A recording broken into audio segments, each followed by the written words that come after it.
Hey everyone, I'm Erin Steeby, and if you know me, you know how much I love coffee. So I booked myself a little tour with Mike here at Cuvee Coffee in Austin, Texas. Hey Mike, how's it going? It's great. Good. Thank you for coming in. Thank you so much for having me. Yeah. I'm so ready for this tour. Well, I say we get busy then. Yeah, let's get into it. All right, Come let's on, go. let's go. I'm ready. Let's get roasted. I've never been to a roastery before. All right, are you ready? Oh, I'm ready. Oh my gosh. I know. Sorry, I hit the mic. Whoa. If you've ever seen Willy Wonka, it's kind of like that. You instantly hit in the face with coffee, with the smell of coffee. It's amazing. It's good. Kind of smells like peanut butter to me. That's a good descriptor. I like it. Yeah. Peanut butter and wood, fresh wood. So how long is the process from getting a shipment to the final product? We get a container that rolls up every month, and we'll offload that, put it on the pallet, and what you see here on these pallet racks, over on those pallet racks, and on the floor, I mean, this is a month's worth of coffee. So This entire, we'll start everything again. I see Yeah, is a month's worth. 1 month. Yep. It'll take you a month to roast all of that. Yes. Yeah, so we release coffee the first of every month, and usually the second week of the month is when our truck arrives. We unload it, and we start the process all over again. Wow. We just do it month after month after month. I know how that feels month after month. So I can't help myself. What you got in here? This is green coffee. Are you ready? Well, I'm ready. You need a I drum can't wait roll? to see it. There you go. Oh, wow. Yes. Oh my gosh. So I grew up on a farm. Okay. And it reminds me of feed. Yep, you stole my It thunder. really does. Oh, were you Yeah. going to say that? I was going to say that, Sorry. exactly, but no. Look That's at what you. it smells like to me. Aw. What a lot of Heartwarming. people don't understand is coffee is a tree or a large shrub. Okay. And the tree produces cherries. And so they pick the cherries and they squeeze the seeds out of the cherries, and that's what coffee beans are. And you can touch it, Amazing. you can pick it up, you can put your hands in it, but Wow. basically, yeah, so Unroasted. unroasted, yeah. And you can tell Very the cool. reason they call it green coffee is because it's got kind of a greenish hue Yeah, to it, it right? does. And then the idea that it's raw also. Yeah, green. exactly.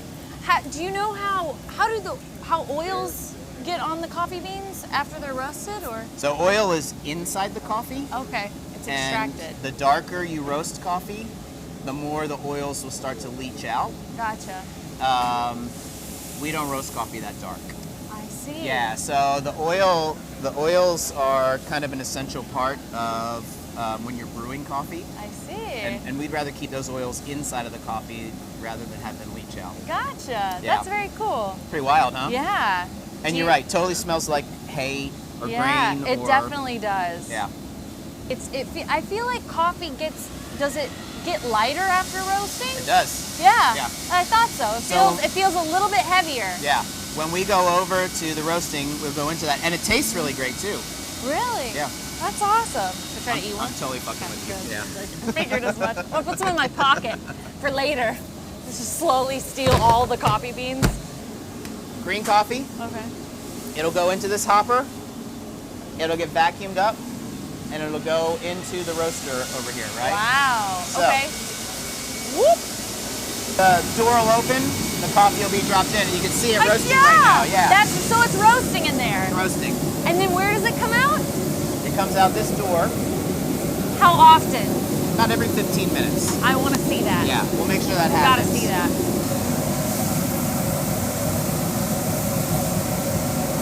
Smells amazing. Are there different ways to roast coffee? Yeah, for sure.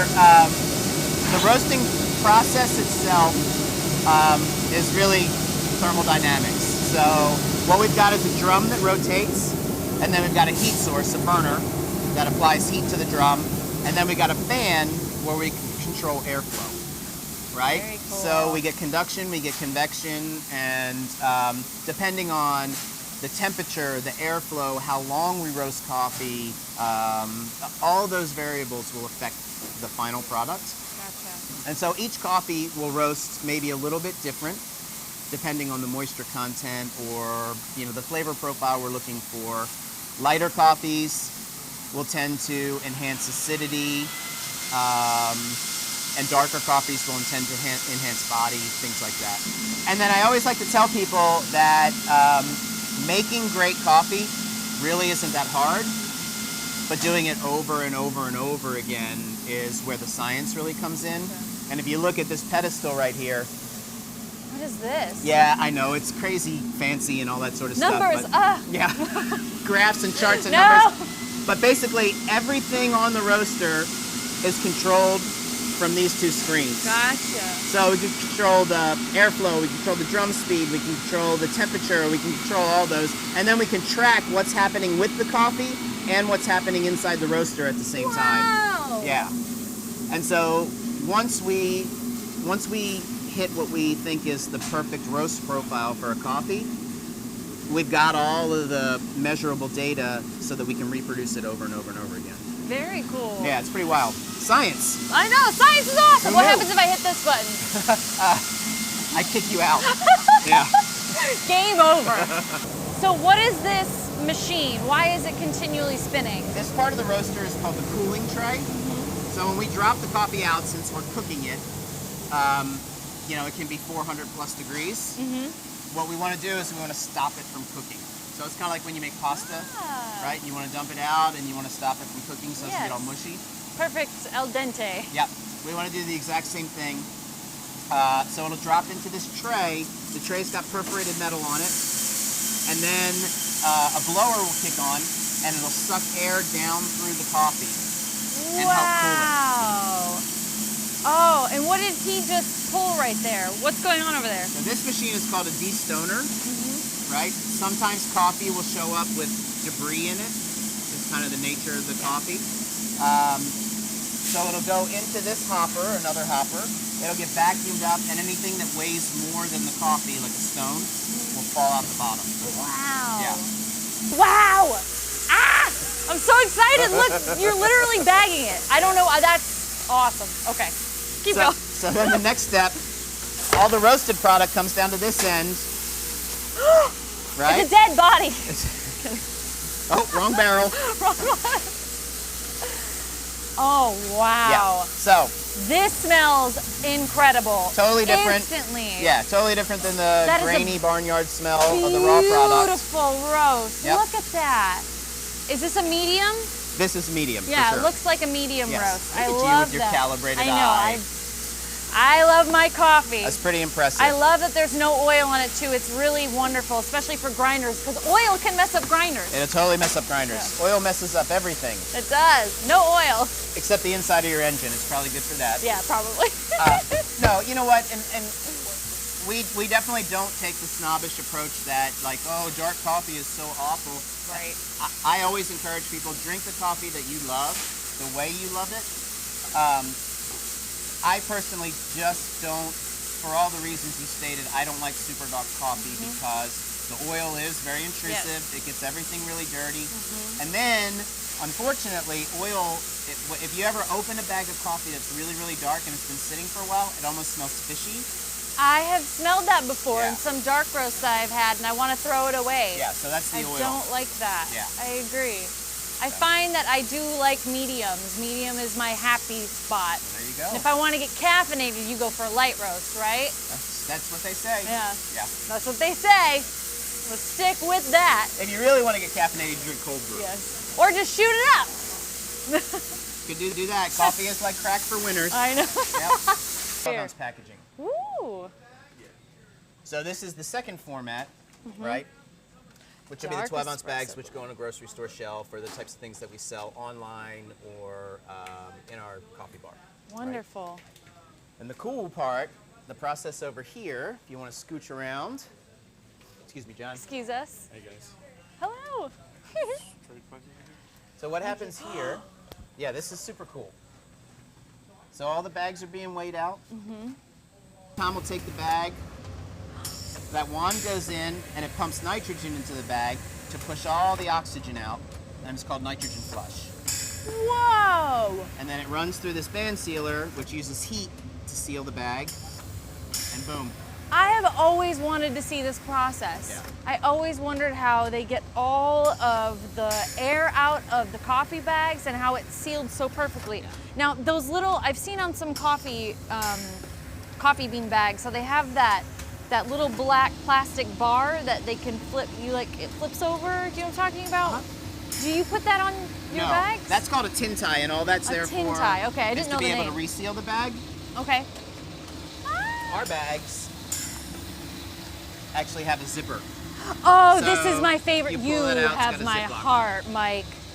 That's what I was shooting for. This is it. This is where it's at. I love it because it keeps it fresh longer, I feel. It's easier to right? reseal it. The nitrogen is what really helps keep it fresh. So oxygen is the enemy of coffee. Like any sort of perishable good, oxygen will make it go bad or stale faster. And so that's why we want to purge as much oxygen out as possible. Nice. Yeah. I did not know that. One of my other jobs is obviously sourcing coffee. And so I spend probably 10 to 12 weeks a year traveling in Central America, South America, and East Africa, visiting That's all neat. the coffee farms that we buy coffee from. Is that a perk? Do you like it? Do you like the traveling part? Well, I've been doing it 15 plus years, and I think probably the first 6 years it was cool. very exciting. And then it's work. Yeah. Yeah. It's kind of like get saying, that. do you really love going to the airport, Yeah. every other week? No, I don't. Yeah, I really exactly. don't. It reminds me of those little carnival games. You have to push all the coins Yeah, over. pretty cool. All right, go ahead and put it there, in. put All the right. bag under, and then you want to hold it tight because All it's right, going to be yep. 5 pounds. It comes out. And then press the it. pedal. Pretty cool, huh? Wow. All right, and then I hold it down under here. Oh boy. You set it down on the table. Yeah, there you that? go. Look All at right. you. You're a natural. Oh, thank you. Coffee is great. If this whole video thing doesn't work out, I got a job here? I got you, yeah. Yes. Absolutely. No more living in poverty through the internet. Okay, that look okay to you? Yep. It looks great. Put it right in those jaws. I know it's a feel thing. Like that? Yep. And then step on that pedal all the way down. And then take it away. Wow. Oh, I kind of messed it up. Yeah. Oh. That job offer? Yeah, it's still done. We it's can't. gone. Yeah, okay. sorry. Sorry. See myself out. So now that we've seen the finished product, what happens next? I think we should probably brew some espresso. Ooh, I would love that. Yeah? Can we drink it? Or do we just have to look at it? We can totally drink it. We can drink it? Yeah, Okay, cool. yeah, that's Yes. approved. Right on.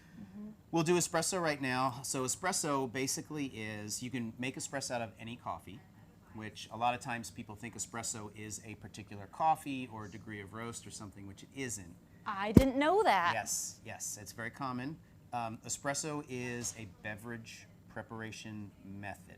So espresso is finely ground coffee that's packed firmly, and then water is forced through that coffee under pressure. I see. And the result is this elixir that comes out, right? That's espresso. The liquid that comes out because of that process is It's espresso. a condensed form of coffee. Yeah, it's compared to like drip coffee, it's a lot of coffee and a little bit of water, which is one of the reasons it's so intense. Wow. And then unlike drip coffee, where it takes 4 to 6 minutes to do filtered coffee, we're doing something in 25 to 30 seconds. Wow. Right? Do you have a preference? Do you have a favorite way of making your coffee? I go back and forth. Like, I'm kind of a creature of habit in the sense that for a month I'll come in and all I'll drink is espresso. And then I'll kind of be like, yeah, I'm done with espresso. And then I'll just do filtered coffee for a month. And then I'll, whatever. How did you get into the whole coffee business? Did you have a passion for coffee?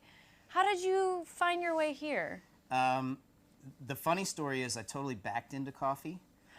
And I know how that is. I was on a snow skiing trip. And I have an uncle who owns a company out in Reno, Nevada. And so I went to visit my uncle because I hadn't seen him in a while. And he says to me, hey, let me show you this project I'm working on. And so we go back into his warehouse, and he's roasting coffee. Huh. And I was just totally enamored with the process of roasting coffee. Had you had coffee at that point in your life? Have you tried it? Did you like it? Did you not like it? I did drink coffee. The funny story, and you'll definitely have to edit this out because this nobody can ever know. Okay. My intro to coffee was when Rochelle and I got married. We lived in this shitty little apartment at a train station in Philadelphia, and we had no money. And so to treat ourselves, we would walk to the closest mall, and we would go to this coffee shop that was in there, and I would get this drink that had chocolate and vanilla and orange and whipped cream. Whoa! So that's what I thought coffee was. What? Yeah. So that's how I really got introduced to coffee. But yeah, so I went to visit Carl, and he said, hey, check out this coffee roasting thing, and I just completely fell in love with it. So I bought a coffee roaster and started roasting as a hobby.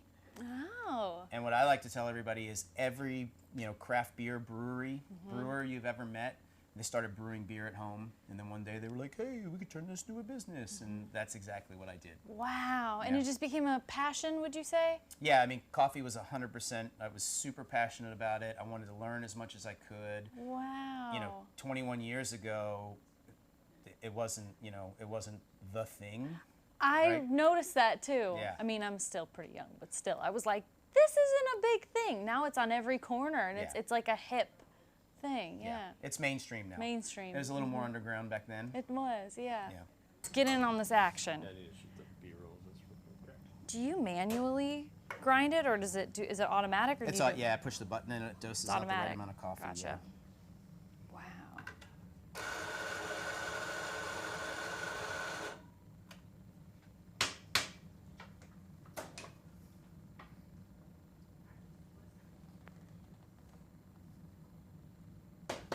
So then we've got our firmly packed coffee.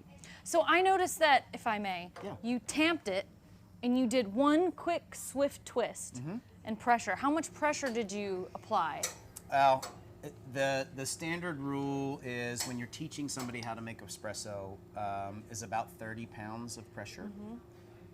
But it's totally dependent on how fine the coffee is or how coarse it is. If the coffee is really coarse, you're going to pack it really tight.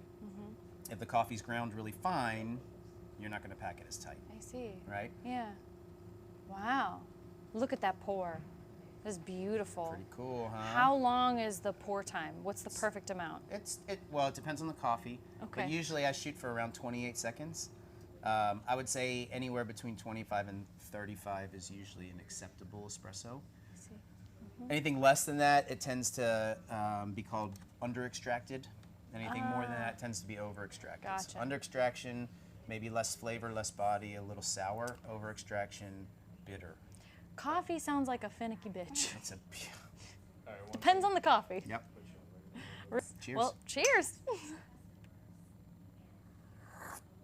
You have to slurp when you drink espresso. You do? Very important. Really? Yeah, if you don't, you're offending everybody. Oh my gosh. It's the same in Asian culture. When you, slurp soup? Did you know that? I was making it Oh, up, but that's so- real. Oh, It I is thought you real. were serious. No, I really I'm totally believed not you. serious, no. I was like, okay, I'll slurp away. Yeah, but you can. Honestly, when you're tasting something, like when we're cupping coffee, which is just a fancy way of saying that we're coffee professionals and this is how we taste. Cupping. Yeah, cupping.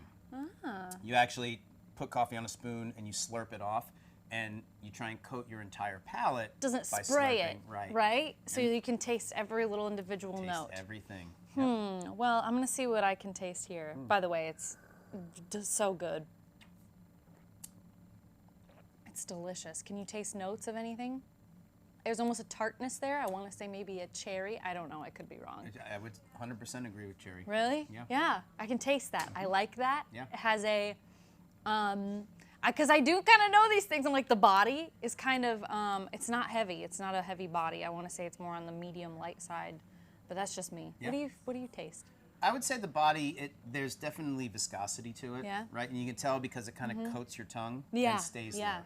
So that's right? a heavier body then. So it's I would say thick. Thick. Yeah. Okay. Maybe thicker, viscous. So good. So I'm curious, how many shots of espresso can the human body handle? It's a lot of caffeine in espresso. Yeah. So I'm not exactly sure anybody's ever determined how many. Really? Yeah. Oh, okay. Thanks. I mean, I think I'm gonna, yeah, I'm gonna test that theory. I'll let you know. Be careful.